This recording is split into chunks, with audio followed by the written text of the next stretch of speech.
Julle nie my wil nie, maar U wil. I just want us to be in one place because in ons gebed, onze Vader sê, Julle nie my wil nie.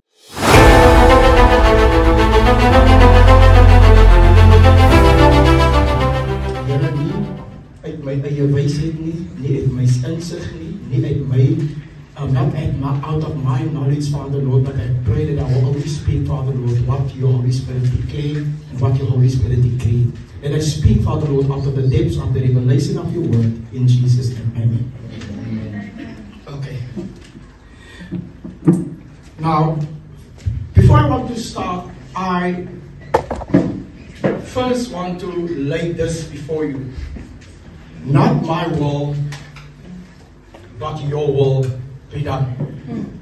Now, are we familiar with it? Is ons bekend met dat? Julle nie my wil nie, Yes, Lord.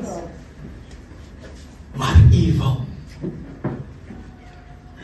I just want us to be in one place because in ons gebed, onze Vader sê, julle nie my wil nie, maar U wil. Soos op die aarde, Here laat dit dan net so geskied soos op die hemel. It says that we are declaring something that we are not ready for.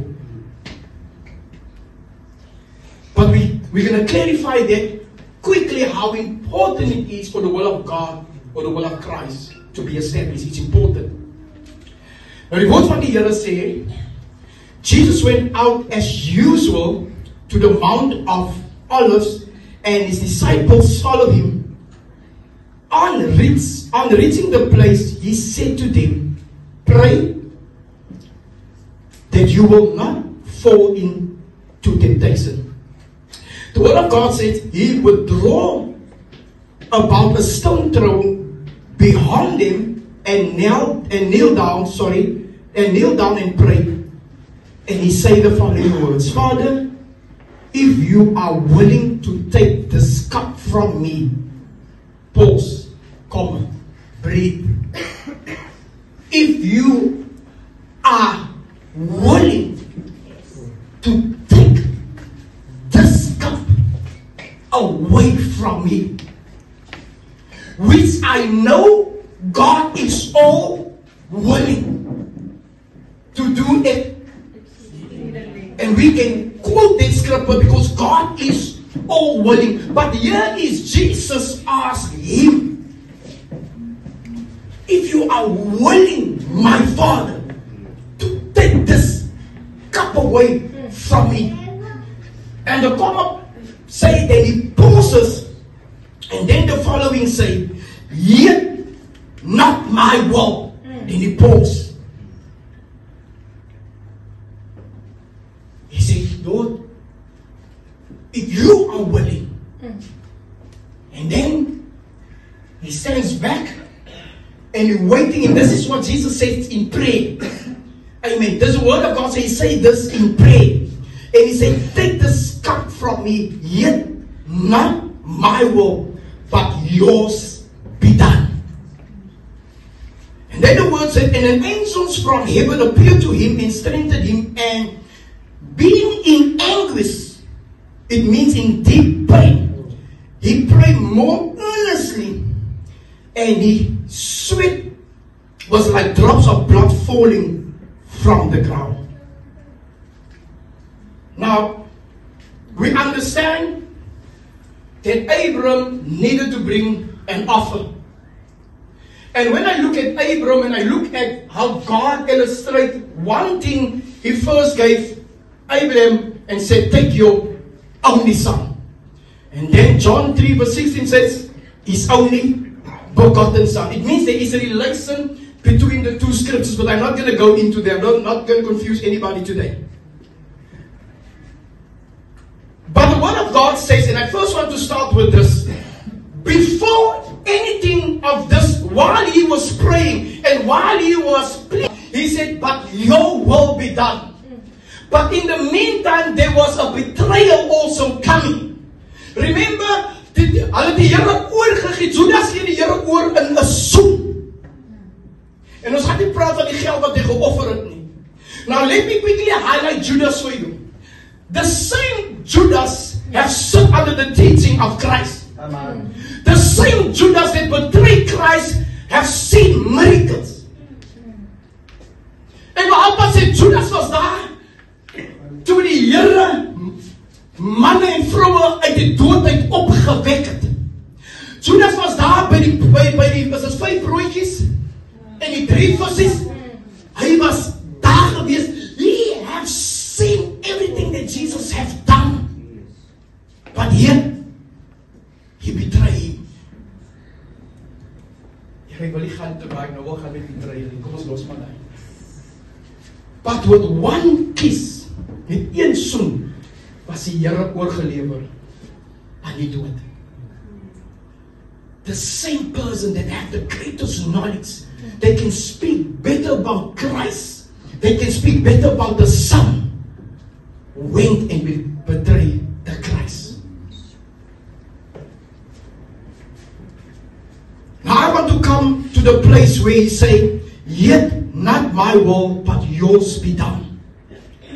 Now the word of God says, at the point Jesus felt rejected, because the same people that he is laying his life for wasn't there for him. But yet again, while feeling rejected, Jesus is reminded that he said, not my will, but your will be done. Every step that Jesus took from one point was one thing in remembrance, not my will. And the importance of not his will, he needed to understand that the will of the Father needed to apply over his life. Because what he is carrying is the weight of the world. That's why I say, before I started, he could have called 10,000 angels, but he refuses. He stepped in the betrayal. He stepped in the rejection. He stepped out in his suffering with one thing in his mind, not my will, but your will to be done. We need to understand, church. The word of God said he was mocked, he was spit at, he was slapped at, he was beaten, but one conscience, not my will. And the thing is that with Christ, and we cannot relate it. In the moment we are in a rejected, then it's our will and not the will of God. We quickly shift from one point to another point, but after we already pray, Here evil, money my evil only. The important thing is, if we want to see the things of Christ, it's important to stay in the suffering. Yes. And I'm going to close with it because I'm not going to go far with it. We need to continue in the suffering. It means as we are sitting here, we are in some sort of suffering. But at the end of the day, we need to stay in the suffering, still being prepared to stay in the relationship. He was prepared to stay and to hold to the cross to make sure he fulfilled the commandment of God the Father.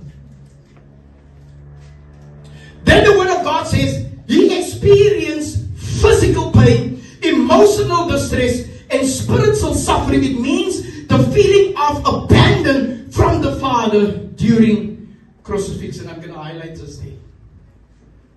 What I want to say to the church quickly in closing. Sometimes within our difficulties and within what we are dealing with, sometimes we want to step out and place our will before the will of God. It's not like that with Christ. We need to understand here's a Christ that has been delivered to the cross, died for us, yet again he did. Now the word of God said in English said, hy soos 'n geslagte lam, prys die naam van die Here, hoe sê hulle na die slagpale toegelei, and here the word of God says he didn't say anything because the will of God applied. Will it be nice if the word of God can apply into our lives? And I want you to be very serious, because we can't apply and say, you're evil, nie my wil nie. Elke situasie en sê ons, Here, U wil nie my wil nie. Maar as dinge nie reg hardop vir ons sê, dan as dit ons wil. Because there's a certain way that we want it. But the word of God says there's a certain way that God wanted it. Die Here wil gehad het hy moet gesterf het vir ons sonde.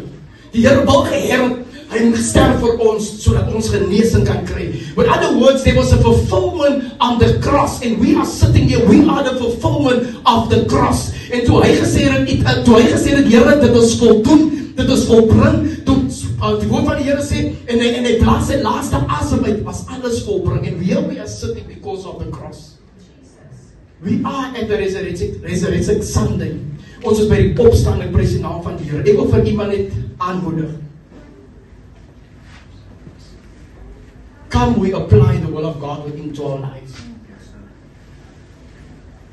Dit gaan nie altyd maklik is nie, brothers and sisters, om dinge te doen according die Here se wil. Maar ek kan vir iemand verseker hierso, want dit in die wil van die Here is, dan gaan dit vir u uitwerk. Maar om die wil van die Here te sê, says also, are you ready to endure the suffering of His will? Yes. I'm going to say that again. Are you ready to endure the suffering of His will?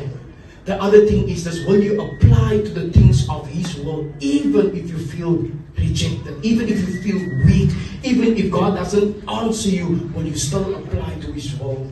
We are standing here as a church, and we have so many things that we have asked for, and yet, again, it has not been answered.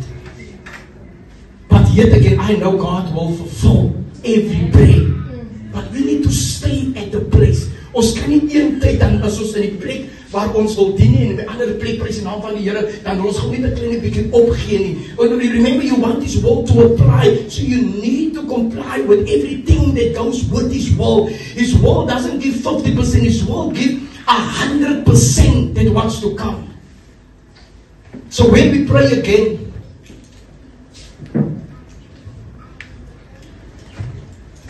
en ons sê, Here, laat U wil geskied, soos in die hemel, net soos op die aarde.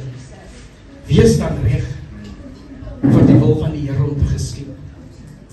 Die wil van die Here gaan different geskied vir my, en die wil van die Here gaan different geskied vir u. Ek kan nie net môre decide, Here, nie meer die vir my. It doesn't matter what you are going through, and how much the suffering is, and how much the prayer that you ask and there is no answer. Remember where you are, His will still apply. Where I'm standing, I'm saying to myself, I'm trusting God for an answer, but yet again, I want a quick response. But now I need to trust the will, the process of His will. And sometimes the process of His will doesn't work in a week or 2 weeks. Sometimes it works in a year or two. Yes. I want to encourage the church, are you willing to wait? As long as He says His will apply, will apply. We need to stay in that waiting for His will to apply. It doesn't matter how the world, how things change within us, in our marriage, in our finances. It doesn't matter how we change. Remember, we already said, Lord, let your will apply. So come we stay and stick with the will of God to apply into our life. It doesn't matter how long it takes. And it doesn't matter how much suffering that I need to endure for His will to apply. Let His will then apply. Wait for the things of God. The Lord bless you.